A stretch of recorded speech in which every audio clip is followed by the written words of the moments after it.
சட்டமன்ற தேர்தலுக்காக வாக்குறுதிகளை தயாரிக்கும் பணியில அரசியல் கட்சிகள் ஒரு பக்கம் மும்முர காட்டிட்டு வர நிலையில தங்களுடைய எதிர்பார்ப்புகள் என்ன என்பது குறித்து மக்கள் குரல் பகுதியில் காஞ்சிபுரம் மக்கள் தெரிவித்த கருத்துக்களை நாம பார்க்கலாம். கட்சிகள் கொடுக்கறதுல ஷார்ட் டைம் கோலை மட்டும் நம்ம ப்ரிஃபர் பண்ணாமல் நமக்கு லாங் டைம் பெனிஃபிட்டாக ஆகிற மாதிரி இப்போ லைஃப் லாங் நம்மளுடைய நமக்கு என்ன தேவை, எஜுகேஷன் நல்ல குவாலிட்டியாக இருக்கணும், ஹாஸ்பிட்டல் ஃபெசிலிட்டி நல்ல இதாக இருக்கணும், அதெல்லாமே நமக்கு கடைசி வரைக்கும் தேவைப்படக்கூடியது. அதை ஜனங்க கொஞ்சம் நல்லா ப்ரிஃபர் பண்ணி அதை சிந்திச்சு செயல்பட்டாங்கன்னா கரெக்டாக இருக்கும்னு தோணுது. இலவசம் இருக்கக்கூடாது, அதனால் விலைவாசி ஏகப்பட்டதாக உயருது. முக்கியமாக அதுதான் காரணம். இப்போது பஸ்ஸு இலவசம்னு சொல்லி விட்டுருக்காங்க. அந்த பஸ் இலவசம் பெண்களுக்கான போது அந்த பணம் வந்து ஆண்கள் தலையில் வீது. முக்கியமாக இப்போ நான் ஒரு சின்ன பஸ்ஸில் ஏறினேன், அது இப்படியே பஸ்ஸில் போதில்லை. ஒரு வாட்டி சென்னைக்கு போகும்போது ஒரு 200 மீட்டர் தான் இருக்கும், 11 ரூபா வாங்கியிருக்காங்க. 3 ரூபா வாங்குற இடத்துல வந்து 11 ரூபா.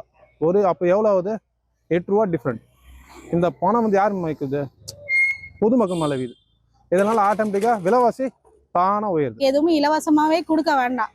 ஏன்னா மக்கள் உழைக்கிறாங்க, அதுக்கான வருமானம் அவங்களுக்கு இருக்குது. விலைவாசி எல்லாத்தையும் கம்மி பண்ணால் அவங்க தேவையானது எல்லாமே அவங்களால பூர்த்தி பண்ணிக்க முடியும்.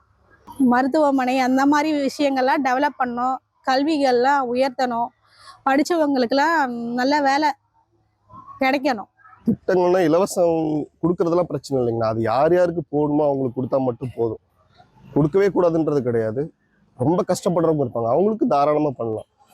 ஒரு நல்ல பொசிஷன்ல இருப்பாங்க, அவங்க போயிட்டு அந்த இலவசத்தை அனுபவிக்கணுன்றது தேவை கிடையாது. எல்லாத்துக்கும் கொடுக்குறதுன்றது வேஸ்ட் இல்லையா? அதனால நம்மளோட கடன் தானே அதிகமாகும். மக்கள் குரல் பகுதியில் காஞ்சிபுரம் மக்கள் தெரிவித்த கருத்துக்களை நாம பார்த்தோம். இனி செல்லும் இடமெல்லாம் செய்தி. தந்தை டிவியின் வாட்ஸ்அப் சேனலை ஃபாலோ பண்ணினா செல்லருக்கும் இடமெல்லாம் செய்தி. இதோ QR கோட் இப்பவே ஸ்கேன் பண்ணுங்க, ஃபாலோ பண்ணுங்க.